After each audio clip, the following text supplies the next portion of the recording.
Pessoal, beleza? Mês que vem o canal tá fazendo 1 ano e eu tô planejando muitas melhorias, muitas coisas diferentes no canal, assim, pra gente inovar um pouco, colocar conteúdos mais diversificados. Acabou que meu canal começou falando mais de religião, mas passou um pouco por política também. Eu falo um pouco de filme, mas eu tô querendo organizar melhor isso para ficar um conteúdo um pouco melhor, mais diversificado. Inclusive eu tô querendo chamar umas pessoas para trabalhar comigo aqui nesse canal. Tem o meu amigo Adriano, que é do canal Efeito Colateral, que eu tô pensando em colocar ele também. Então eu vou deixar esse vídeo dele aqui para vocês poderem ver e poderem dar a sua opinião, se você acha que tem a ver com o conteúdo do meu canal, se daria pra gente trabalhar junto tranquilo, beleza? E outra coisa que eu queria deixar também é o link desse vídeo aqui, ó, que o WhatsApp já voltou, mas foi um vídeo que eu fiz no final do ano passado falando sobre a queda do WhatsApp, que vocês podem ver também, beleza? Valeu, um abraço, até mais. Olá pessoal, meu nome é Adriano e vamos iniciar mais uma proposta de debate. O tema de hoje é ceticismo e crença. Onde devemos aplicar cada um deles, para que servem, o que fazem? É possível usar os dois? Logo depois da vinheta.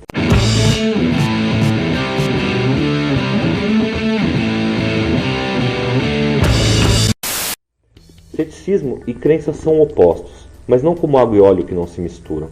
Eu diria que são mais como sal e açúcar, bem dosados são perfeitos e essenciais, mas em excesso podem causar uma série de males. E em matéria de análise, eu vejo hoje uma sociedade hipertensa e diabética. Apesar de existir uma série de definições para o ceticismo, vamos iniciar com uma versão bem simplificada e depois damos uma olhada um pouco mais criteriosa nas outras definições. A palavra ceticismo tem origem grega e tem o significado de exame, investigação. O cético tem uma predisposição constante para questionamentos, não admite a existência de dogmas, procura uma explicação para tudo. Simplificando ainda mais, ceticismo é dúvida, ponto. Crente é simplesmente aquele que crê em algo ou alguma coisa, que foi persuadido, que tem convicção sem maiores evidências. O crente é aquele que crê. O pensamento crente está calcado em dogmas, que é uma doutrina filosófica que representa uma verdade indiscutível. É comum o dogma ser relacionado a assuntos religiosos e até faz sentido, porque a religião no geral possui verdades inquestionáveis. Mas associar crença somente à questão religiosa é limitar bastante o conceito. Não são apenas religiosos que criam dogmas. Muitos filósofos criaram pensamentos dogmáticos quando pensaram sobre questões universais.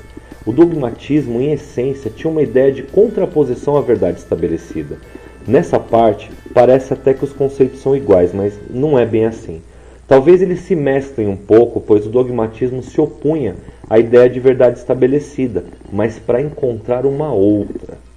Podemos incluir como sinônimos de crença a esperança, a confiança, mas Kant, na Crítica da Razão Pura, passou a definir o dogmatismo como toda atitude de conhecimento que consiste em acreditar na posse de certeza ou da verdade antes de fazer a crítica da faculdade de conhecer. Essa é uma ideia mais adequada à forma como enxergamos hoje. O dogmatismo pode ser visto de duas formas principais: o realismo ingênuo e o otimismo racionalista. No realismo ingênuo, simplesmente acredita-se, não se pergunta, aceita-se como verdade aquilo que lhe é apresentado sem questionamentos. Independentemente de onde venha esse conhecimento, ele não deve ser questionado. No otimismo racionalista, acredita-se que é possível atingir o conhecimento através da razão. Para um crente, a verdade é absoluta. Ela existe e pode ser descoberta e entendida. Para um cético, a verdade é construída a partir de reflexão e de comprovação, e pode ser alterada, assim que identificada uma falha em seu raciocínio ou no método. Dentro da ideia de ceticismo, podemos destacar 4 principais. O ceticismo radical, ou pirronismo, que propunha que não se podia conhecer a verdade, que devia se manter um estado constante de dúvida e que não se podia acreditar em nada. Ao meu ver, isso também é um tipo de fundamentalismo. Por isso, nessa reflexão que faremos, não cabe esse conceito. Principalmente se você for ver umas historinhas sobre a morte do filósofo Pirro, que nem devem ser verdadeiras, mas fazem bastante sentido. Também ao ceticismo moderado de Carneades, que ele não lida com a ideia de verdadeiro ou falso, mas sim com a ideia de provável ou improvável, que eu já vejo de uma forma muito positiva. Temos ainda o ceticismo metafísico de Hume, que alega que é impossível conhecermos o que está no domínio metafísico, ou seja, Deus, alma, o mundo espiritual, estão fora da capacidade humana e, consequentemente, fora do alcance das especulações. E, finalmente, o ceticismo metodológico, que, simplificando assim grosseiramente, seria você estender a dúvida até o máximo possível, chegar a um ponto de questionamento de onde você não poderia prosseguir, e com isso chegando em algo muito próximo da verdade. Poderíamos extrair uma definição um pouco melhorzinha nos textos O Princípio da Filosofia e O Discurso do Método de Descartes. Num dos trechos, ele diz que para examinar a verdade é necessário, uma vez na vida, colocar todas as coisas em dúvida o máximo possível. Há um outro trecho onde é dito: há também que considerar como falsas todas as coisas de que se pode duvidar. E num terceiro trecho, como frequentemente as ações da vida não admitem temporizações, então quando não nos é possível discernir as opiniões mais verdadeiras, devemos seguir as mais verossímeis. Essa ideia, inclusive, me lembra bastante a navalha de Ockham.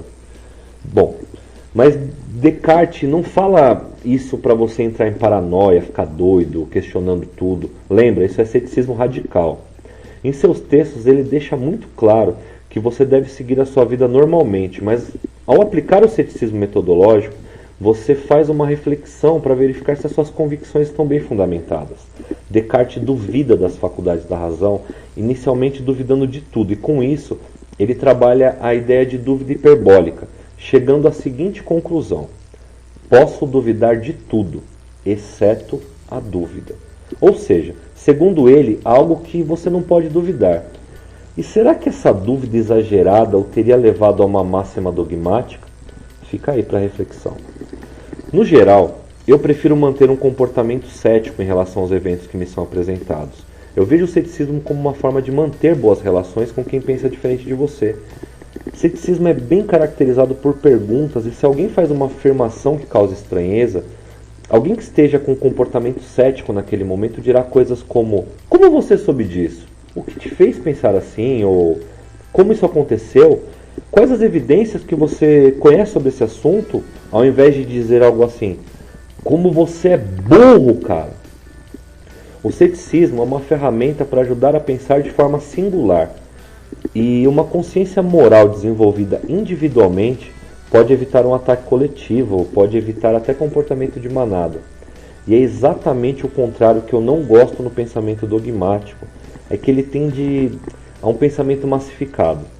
Bom, contendo verdades, elas são multiplicadas, aprendidas e aplicadas. Ceticismo pode até evitar guerras. Ou você acha que alguma guerra começou com alguma dúvida? Oh, eu acho que ele invadiu meu território. Oh, eu acho que eles são um povo mau. Sabe, para se começar uma briga, para atacar alguém, para reunir um grupo contra o outro, você precisa ter certeza. Ou você acha que os justiceiros que amarraram e espancaram pessoas no poste, que lincharam aquela dona de casa no Guarujá, tinham alguma dúvida que as suas vítimas eram criminosos? O ceticismo te leva a ter um posicionamento mais neutro. Quando não se tem muitas certezas, não temos certeza nem daquilo que acreditamos e aceitamos melhor a opinião do outro, mesmo quando não concordamos. O cético normalmente pensa através de hipóteses, possibilidades e não de verdades. Sei que agora muitos céticos irão discordar de mim, dizendo que para tudo temos que buscar uma explicação lógica, mas nem todo mundo convive bem com a dúvida. Já percebeu que aquilo que parece tão óbvio para você não é para os outros? Há ideias muito relativas, pois dependem de conhecimento, vivência, experiência. Ou você acha que todas as reflexões levarão às mesmas conclusões que você chegou? E quando você avalia as ideias do outro de forma honesta, você vai ver que elas também fazem algum sentido. Ceticismo exagerado é muito nocivo. Bom, academicamente ou em discussões mais profundas ele não deve ser um grande problema, mas na vida prática é e muito. Ele consiste em duvidar por duvidar, sem ter razão nenhuma para tanta dúvida. Apesar de alguns tentarem, é impossível duvidar de tudo. Você só pode duvidar dos conhecimentos que possui. E não, meu amigo, não dá para ser cético com tudo o tempo todo. E se você conseguir, vai ficar maluco rapidinho. E mesmo um cético pode acreditar em muitas coisas. Em políticos, em médicos, em cientistas, em opiniões.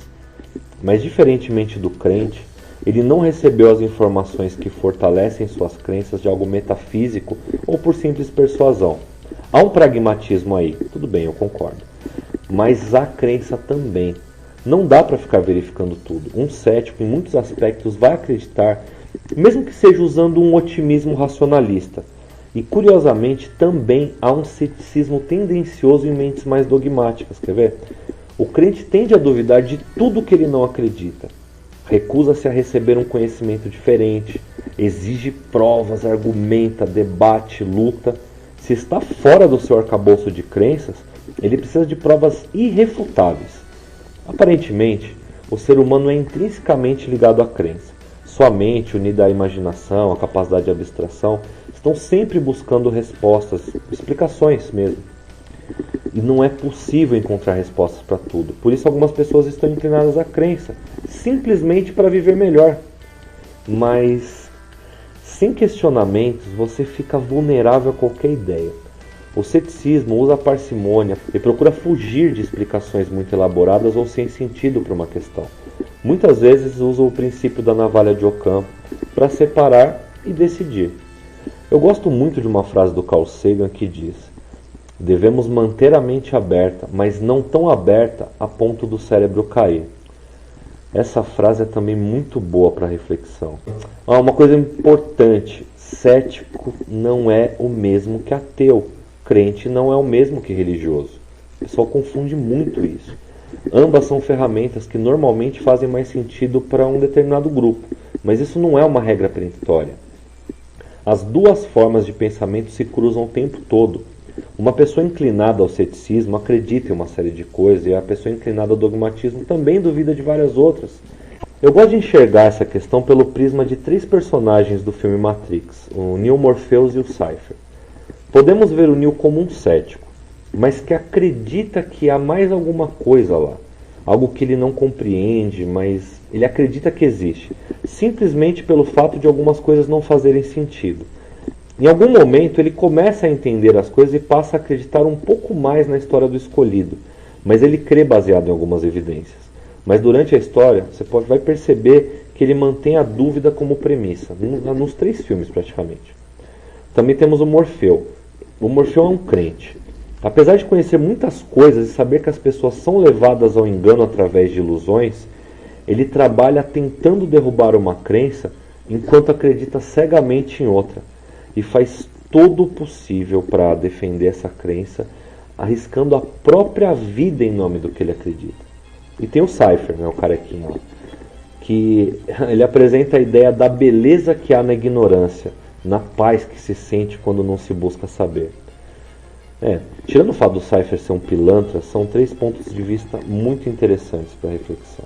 É muito diferente você acreditar em uma coisa por um processo de questionamento. É possível isso também acontecer dentro da religião. Eu já vi o Cortella explicando uma ideia dentro dos estudos religiosos chamado ateísmo metodológico. Você pode se deparar com coisas inexplicáveis, fantásticas, incríveis, e aceitar que você não tem conhecimento suficiente para entender, ou que não há clareza suficiente para entender dentro do conhecimento humano, ou também você pode escolher a explicação que melhor se encaixa, mesmo não tendo nenhuma evidência, e pode com isso dormir mais tranquilo. É uma opção. Ao meu ver, tudo é uma questão de espaço. Há espaço para as 2 formas de comportamento e pensamento. O problema está quando um invade o espaço do outro. Eu dedico esse vídeo ao YHTRHR, seja lá o que for isso. Bom, brincadeira, ele é um inscrito que também produz conteúdo e que reclamou que alguns canais postam muito pouco. Cara, eu sei que continua sendo pouco, mas eu fiz mais um como prometido. Beleza? Por hoje é só, aguardo os comentários para a gente poder iniciar uma discussão sadia, hein? E um grande abraço a todos.